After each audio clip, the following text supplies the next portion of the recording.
Hello. Hello. Good evening. Good evening. Good evening. Hope everyone is good. Hope everyone's had a really lovely day. Once again, here we are. Hope everyone's good. Hope everyone had a nice day. Ready for some stories. So we should wait and just welcome some people on. Hello. Nice to see some return viewers, which is always a plus. Sassenach 1996. Hello. Nice little wave. Lovely to see you. Lucas the cat. It's Tim time. He's right. He's absolutely right. Hello. Hello to Brazil. Alabama. Hello. Mel B. from Alabama. Fantastic. Hello. Welcome. Amazing. Caroline ordered Funny Bones to Germany. Great. It's fantastic. You're going to absolutely love it. It's a brilliant story. But I think one of the things, before we start, a few people have mentioned that the book seems to be backwards whenever I kind of read it.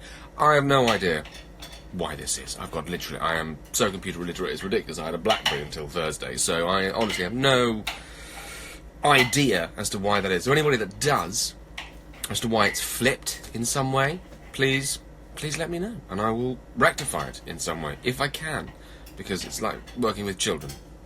Me trying to work out what on earth that is. So there we go. But I hope you're all well. Hope you all had a good day. Hope your day's been good. And all of that. Hello to everyone. Oh, Richard is here. Hello, Wendy. Richard, hello. Sandra, hello, welcome. Greetings from Iowa. Hello.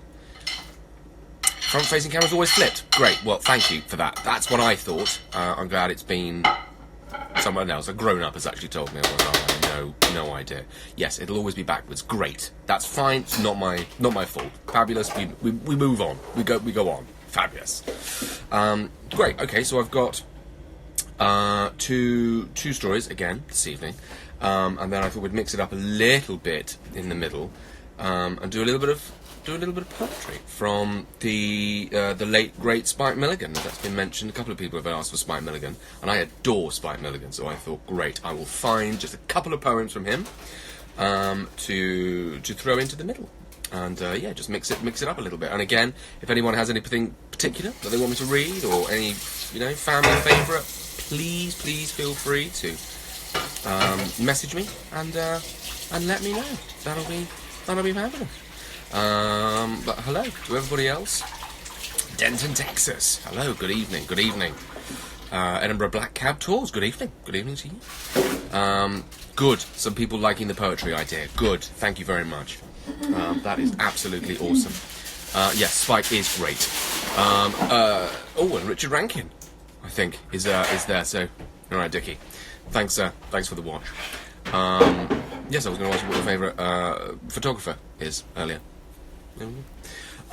Great, so let's begin. So the very first one that I have for you this evening is The Fabulous Pie. And I think yesterday we talked about Gareth Edwards, producer of Upstart Crow, but this is another one of his. And it's just brilliant. It's just silly brilliance. So let us begin with that. Here we go. So deep in the forest, where the trees meet the sky, a very bad bear baked a very big pie. He made a crust of pastry that was flaky, warm and wide, and he had a wicked plan to get a filling inside. And so the bear stood in a clearing, and he said with a sigh, "Fabulous pie, fabulous pie! Who will help me make the filling for my fabulous pie?" "Me," said a mouse. "I will scamper, I will scramble." And he fetched the ripest berries from the blackberry bramble. The bear put in the berries, and he stirred them with his paw. But still, he thought the pie, it needed something more. So he clambered on a tree stump, and he asked the branches high, "Fabulous pie, fabulous pie! Who will help to make the filling for my fabulous pie?" "Me," said the squirrel. So, similar accent. "Me," said the squirrel. "Watch me tiptoe on a twig." And she fetched a bunch of hazelnuts, delicious, brown and big. Oh, and then the bear poured in the hazelnuts and gave a cautious smell. But he said he thought the mixture wasn't working very well. So he called out down a burrow with a tear in his eye, "Fabulous pie, fabulous pie. Who will help me make the filling for my fabulous pie?" "Me," cried Badgery. "Me," said the Badger. "I can search the hollow trees." And he brought a comb of honey with a few squashed bees. Then the bear put in the honey and he tried a little bite. But still he thought the mixture didn't taste exactly right. And so he called across the river, and he sounded rather sly. "Fabulous pie, fabulous pie. Who will help make the filling for my fabulous pie?" "Us," said an otter who was playing with her daughter. And they pulled a fine fresh salmon from the chilly river water. So the bear picked up the salmon and he mixed it slowly in. Then the bear put on his napkin and he gave it one more try. "Fabulous pie, fabulous pie. Who will help make the filling for this fabulous pie?" Well, the animals grew grumpy. "You're being very rude. Berries, honey, nuts and salmon, well, these are our favourite food." But the bear turned to the animals and gave a funny stare and he said, "I know a filling that is better for a bear." And he shoved them in the pie crust, and they all began to cry, "Terrible pie! Terrible pie!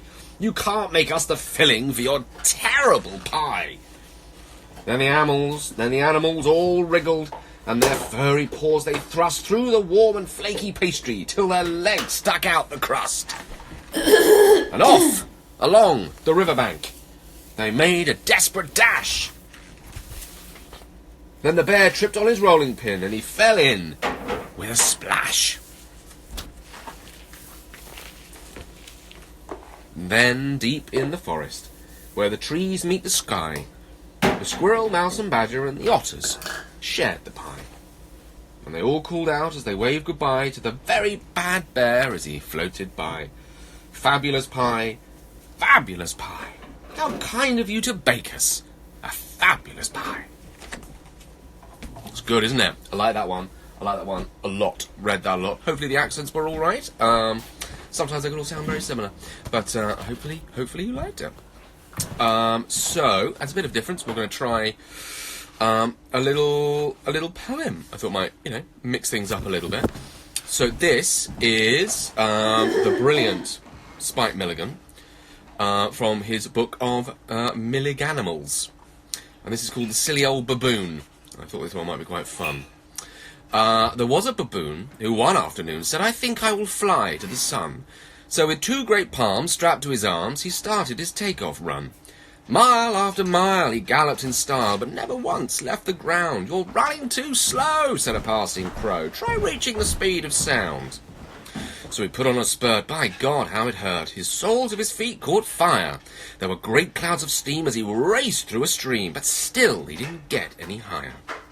Racing on through the night, both his knees caught alight, and smoke billowed out from his rear. Quick to his aid came a fire brigade, who chased him for over a year. Many moons passed by. Did Baboon ever fly? Did he ever get to the sun? I just heard today that he's well on his way. He'll be passing through Acton at 1. P.S. Well, what do you expect from a baboon? True, very true, Spike. Marvellous. For those in London, Acton is not that far at all. Just straight down the Central line. So there you go, not far at all. Right, so the other one, also from Milliganimals, is the Gofongo, which I like again very much. The Gofongo, if you please, is a fish with singing knees and a tail that plays the Spanish clarinet. He has toes that whistle tunes and explode like toy balloons, hence his many visits to the vet. The Gofongo, when he likes, swallows jam and rusty bikes, orange pips and treacle, pudding boiled in glue. He loves chips with rusty nails and can swallow iron rails. That is why they cannot keep one in the zoo. But Gofongo, as a pet, would cause panic and regret. People tried it and were nearly driven balmy. For, once inside a house, he screams, "I'm a Jewish mouse!" Then he runs away and joins the Arab army. There we go. Lovely. Little bit of politics. Wonderful. Thank you very much, Milligan. So, yes, there we go. So, the last story I had this evening, which is a bit different, but is such a beautiful tale. I don't know if you've come across it. This is the second part, but it doesn't really matter. This is the Storm Whale. Storm Whale in Winter by Benji Davis, and it is gorgeous. It's a really, really beautiful tale. So I really hope you enjoy it. Noi lived with his dad and 6 cats by the sea. Last summer, Noi rescued a little whale after a storm washed it ashore. He and his dad took it back to the sea where it belonged, but Noi could not forget his friend. Now and then, he thought he caught a glimpse of the whale, its tail tipping the waves in the distance. But it was always something else. Winter was setting in, and all around the island, the sea slowly filled with ice. Noi's dad took one last trip in his fishing boat. But when darkness fell that evening, his dad was still not home, and Noi began to worry. Noi watched and waited and watched. Suddenly, he saw something out at sea. He counted all 6 cats safe inside and dashed down to the shore. Noi dragged his boat to the water's edge, but the sea was frozen hard. Must be careful, he thought, stepping out onto the thick ice.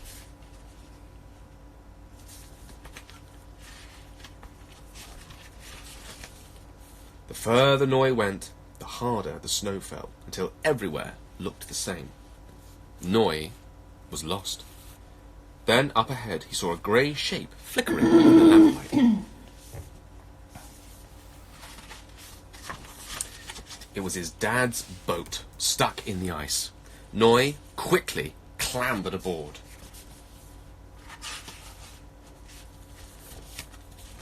"Dad?" called Noi. But his voice echoed. The boat was empty. Noi didn't know what to do. As he curled up tight, he imagined the deep sea swirling beneath him, and he began to feel afraid. Then, through the darkness, the boat went bump.